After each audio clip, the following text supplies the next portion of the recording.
This is the story of 9 scientific institutions from India and the United States attempting to address socio-scientific questions about the pollution in Indian rivers by measuring specific elements from these rivers. The project is called Integrated Low-Cost Water Sensors for Real-Time River Water Monitoring and Decision Making.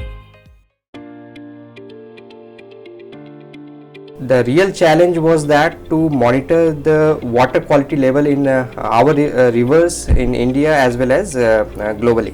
There is a dumping going on during the night time, and there is no monitoring process that how much it has been diluted and how toxic it will become in the run of the river.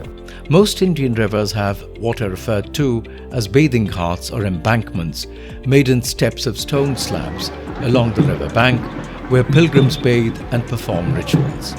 The idea of the project was to develop sensors connected to an alarm system that would alert nearby bathing ghats on whether it is safe to use the water. We should be forewarning the people that how much dumping of effluent is taking place by way of doing the chemical analysis, and how much bacterial presence is there in the water by way of monitoring the pathogen in the river water. This project was basically to develop a low quality sensor for doing a water quality monitoring, and then at the end to make a decision making. And reaching the stage to make that decision posed a formidable challenge. Unless we monitor the flow velocity of the river water and the depth and width of the river. So those velocity meter as well as depth meter had to be designed and put in the buoy, and the best place to put that was below the buoy so that it can measure the velocity of the flowing water as well as the depth and the width, so that we can calculate that per ml concentration of Yamuna water how much is the concentration of these Vibrio chloride or the dumped pollutants.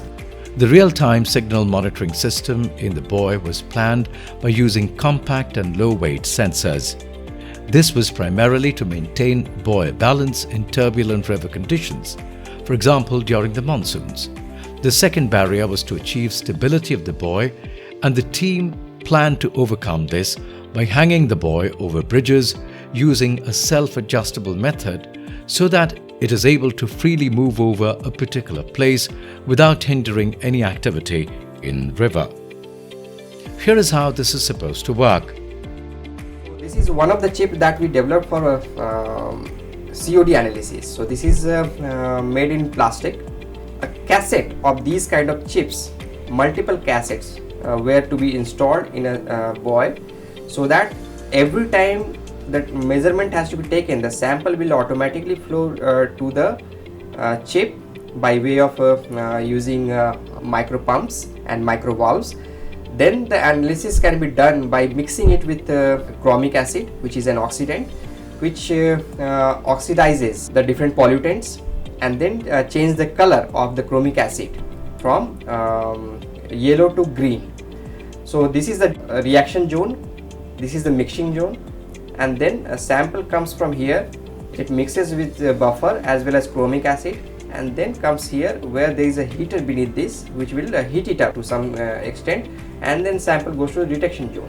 So the detection zone is here where we are placing sensor setup, the detector. And this is the microfluidic chip for pathogen detection, designed to automatically suck in the water sample, amplify the DNA and pump it through micro channels between 3 temperature zones with the aid of 3 micro heaters in the background.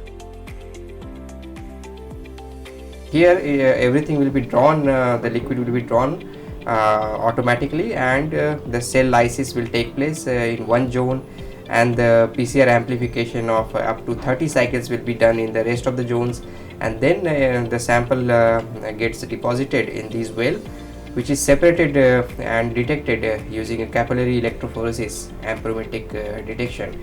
So the sample drawing to detection takes almost just 1 hour. And once we get the data and once we do the calibration, then the plan was to employ in the Yamuna river so that we can observe the water quality parameters. While this is one of the objectives of the project, the other is to harvest energy for meeting the demand of a real-time water quality monitoring system. initially our investigation was on wind energy, solar photovoltaics, run of the river.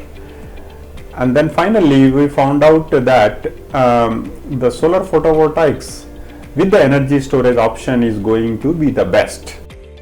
And the cells evaluated to function optimally were based on the concept of heterojunction. The novel technique of heterojunction allows to minimize the recombination of junction, which in turn produces more power as against the classical homojunction type solar cells. It also works quite efficiently under high temperature, and what's more, light can be absorbed from both sides in these types of solar cells. River water monitoring is critical for both human and environmental health. It helps collect sound and objective evidence required for policymakers to take decisions on managing water quality. While this project has uncovered some promising leads, a lot more still remains to be done.